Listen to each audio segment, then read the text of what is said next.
Breaking tonight at 5, a young Milwaukee mother discovered dead after a late-night house fire. Police at this hour are calling that fire an arson. And family tells 12 News 22-year-old Gladys Johnson was pregnant.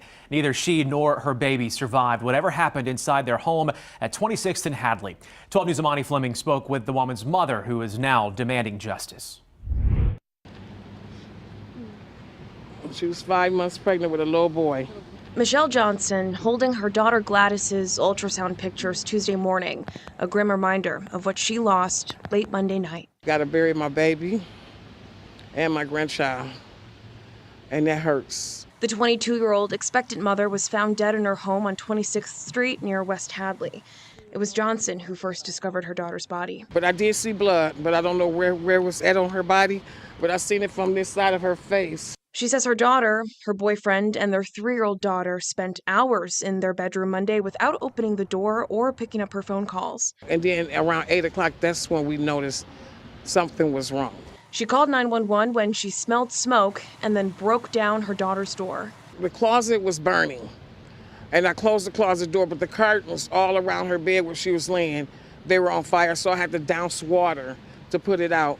And then I seen her look down, she was just laying there lifeless. And I was screaming for the police, and he was like, "You come down." I said, "No, you come up here and get my baby out of here. It's on fire." Milwaukee police arrested a 21-year-old man, saying he's suspected of starting the fire. Now, Michelle Johnson says she's left to raise her granddaughter. It's going to be a hard time to tell her, a 3-year-old, that your mother was not only sleeping, then she's going to see her in a casket. In Milwaukee, Imani Fleming, WISN 12 News. Now, Johnson's cause of death is still unknown. Right now, the man in custody is accused of arson. The DA's office could consider additional charges when it gets the case.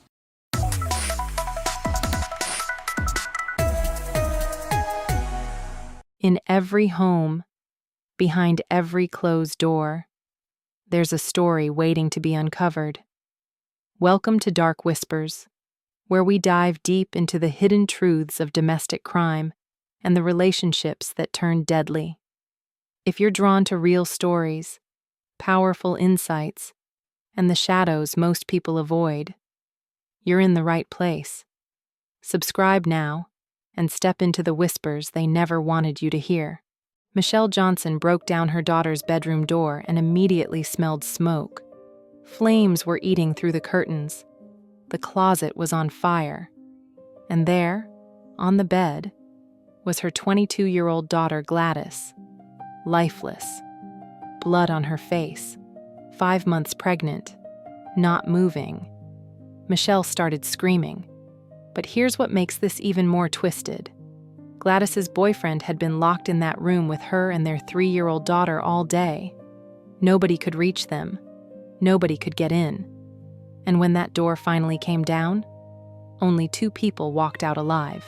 Gladys Johnson was 22 years old, living in Milwaukee on 26th Street near West Hadley. She had a 3-year-old daughter and was 5 months pregnant with a baby boy. Her mother, Michelle Johnson, was excited about that grandson. She'd seen the ultrasound pictures. She knew it was a boy. Gladys had her whole life ahead of her. Gladys lived with her boyfriend, 21 years old, the father of her 3-year-old. They shared that house together, raising their daughter, preparing for another baby. To anyone looking from the outside, they were just a young couple trying to make it work. But Monday started strange. Michelle tried calling her daughter that morning. No answer. She called again. Still nothing. Text messages? Read receipts off. The bedroom door at Gladys's house stayed closed. For hours. Nobody came out. Nobody picked up the phone. The 3-year-old was in there. Gladys was in there. Her boyfriend was in there. And the door stayed shut. Michelle kept calling, kept texting. Something felt wrong. By the time evening rolled around, Michelle couldn't shake the feeling in her gut. Like, this wasn't normal. Gladys always answered eventually, always checked in. But this time, nothing. Radio silence. The bedroom door hadn't opened in hours. Around 8 o'clock that night, Michelle decided she was done waiting. She went to the house herself. When she got there, the place was quiet. too quiet. That bedroom door? Still closed. And then she smelled it. Smoke. Michelle's heart dropped. She didn't think twice.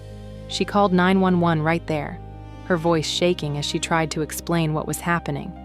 But she didn't wait for them to show up. She couldn't. She went to that bedroom door and broke it down herself.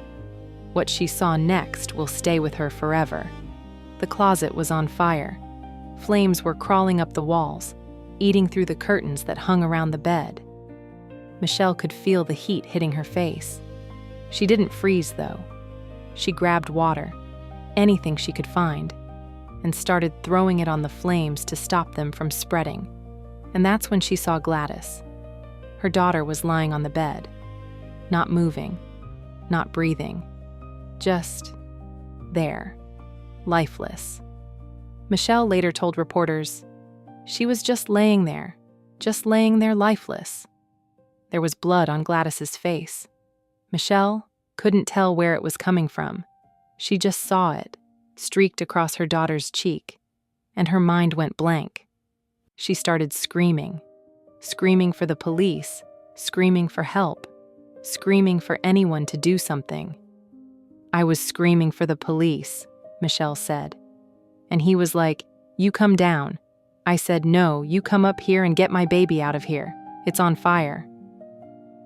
Firefighters and paramedics rushed in, but it was already too late.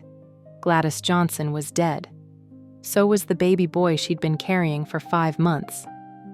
Michelle had to stand there and watch them cover her daughter's body, had to accept that the grandson she'd been waiting to meet would never take a breath. The 3-year-old was found safe, physically unharmed, but she'd been in that house the whole time. She'd seen whatever happened, heard whatever happened, and now she didn't have a mother. Police didn't waste time. They knew right away. This fire wasn't an accident. This was arson. Someone had intentionally set that room on fire while Gladys was inside, pregnant and unable to escape. And the boyfriend? The 21-year-old man who'd been locked in that bedroom with Gladys and their daughter all day? He was still in the house when police arrived. Within hours, Milwaukee police arrested him. The charge? Arson. The suspicion? He'd started the fire that killed Gladys and their unborn son. Milwaukee police didn't need long to figure out what they were dealing with. The fire had been set deliberately. The bedroom where Gladys died showed clear signs of arson, accelerants, burn patterns, the way the flames spread. This wasn't some electrical malfunction. This wasn't a candle left burning. Someone had started that fire on purpose, and that someone had been in the room with her. Investigators started piecing together the timeline. Gladys, her boyfriend, and their 3-year-old daughter had been in that bedroom for hours. The door stayed locked. Phone calls went unanswered. Text messages ignored. Michelle had been trying to reach her daughter since earlier that day, and nobody responded. What were they doing in there? Why wouldn't they open the door? Why wouldn't Gladys pick up the phone for her own mother? The boyfriend couldn't explain it, or maybe he just didn't want to. Detectives knew they had their suspect almost immediately. He'd been in the house. He'd been in the room. He'd been with Gladys right up until the fire started. And when Michelle broke down that door, when the flames were climbing the walls and Gladys was lying there dead, he was still inside. The 3-year-old couldn't tell them what she saw. She was too young, too traumatized. But her presence in that room told investigators enough. Whatever happened, it happened while she was right there. A toddler who'd just lost her mother and would grow up knowing she was in the room when it happened. Forensic teams combed through the house, collecting evidence, documenting every inch of that bedroom. They took photos of the burn patterns, the blood on Gladys's face, the position of her body on the bed. They analyzed the fire's point of origin. They looked for anything that could explain how a 22-year-old pregnant woman ended up dead in a locked bedroom while her boyfriend walked out alive. The medical examiner would later determine Gladys's official cause of death, but the circumstances were already clear enough. She'd been trapped. She'd been unable to escape, and someone had made sure of that. Milwaukee police arrested the 21-year-old boyfriend and booked him on suspicion of arson. The investigation continued, but the pieces were falling into place. Well, she was a mother of a young child and was expecting another baby when she died. Her family found her body, and tonight her boyfriend is in jail. Investigative reporter Derek Rose is covering the new developments tonight from the newsroom. And Derek, police arrested the suspect not far from the crime scene. Yeah, that mother, Gladys Johnson Blake, found dead in a burning home late last night near 26th and Hadley. Police say someone started that fire, and we've learned tonight that suspect is in jail and was the victim's boyfriend. Johnson's mother says her daughter, the boyfriend, and the couple's 3-year-old child spent hours in a bedroom Monday without opening the door or answering the phone. Johnson's mother says she called 911 when she smelled smoke and kicked in that bedroom door and found her daughter's lifeless body. Now, she says the suspect in this case, Gladys Johnson's boyfriend, actually took off running out the front door. He ran out the door 15 minutes before the police came. But he was wrong for taking my daughter's life. You was wrong. If she didn't want to be with you no more, she wanted to live her life. She was also carrying a baby, and God should punish you for that. Now I'm going to miss my daughter and my grandchild that she was carrying.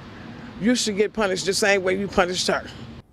Now, we are not naming or reporting the suspect's name because he has not been formally charged in this case, but here's what we can report. That 911 call came in at about 11:23 last night, according to police. Police arrested that suspect about a mile away at a home on 29th Street less than 20 minutes later, according to booking records. Now, multiple searches show the 21-year-old suspect does not have a criminal history in Wisconsin, and not only do police suspect him of setting that fire, booking records also show he's being held on suspicion of first-degree intentional homicide.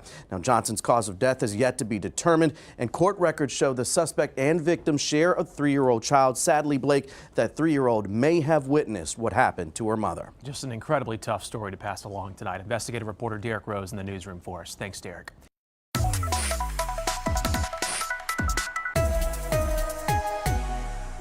The boyfriend was taken into custody and held as the primary suspect. Prosecutors began building their case, reviewing the evidence collected from the scene, interviewing witnesses, and working with forensic specialists to establish exactly what happened in that bedroom. The charges were serious: arson, homicide, the death of an unborn child. The legal system moved forward, and the case against him grew stronger with each piece of evidence that surfaced. But for Michelle Johnson, none of that mattered in the moment. Her daughter was gone, her grandson was gone, and no courtroom, no verdict, no sentence would ever bring them back. Michelle Johnson is now raising her 3-year-old granddaughter, the same little girl who was in that bedroom when her mother died. The same child who will one day have to understand what happened, who will have to process the fact that her father is the reason her mother is gone. Michelle told reporters, "It's going to be a hard time to tell her, a 3-year-old, that your mother, not only is she going to see her in a casket, that little girl will grow up without her mother. She'll grow up knowing she was there when it happened. She'll grow up with a grandmother who tried everything she could to save her daughter, but couldn't." Michelle keeps Gladys's ultrasound pictures, the images of the baby boy who never got to be born. She looks at them and remembers what she lost that night. Not just her daughter, but her grandson, too. "Got to bury my baby and my grandchild," Michelle said, "and that hurts." Gladys Johnson was 22 years old. She was preparing to bring a son into the world. She had a daughter who needed her. She had a mother who loved her. And in one night, all of that was taken away. This case is a reminder of how quickly domestic situations can turn deadly. How many women are trapped in relationships where violence lurks just beneath the surface? How many children witness trauma they'll carry for the rest of their lives? Gladys never got to meet her son. Her daughter will never remember her mother's voice. And Michelle will spend the rest of her life raising a granddaughter who lost everything before she was old enough to understand what she'd lost. Make it make sense.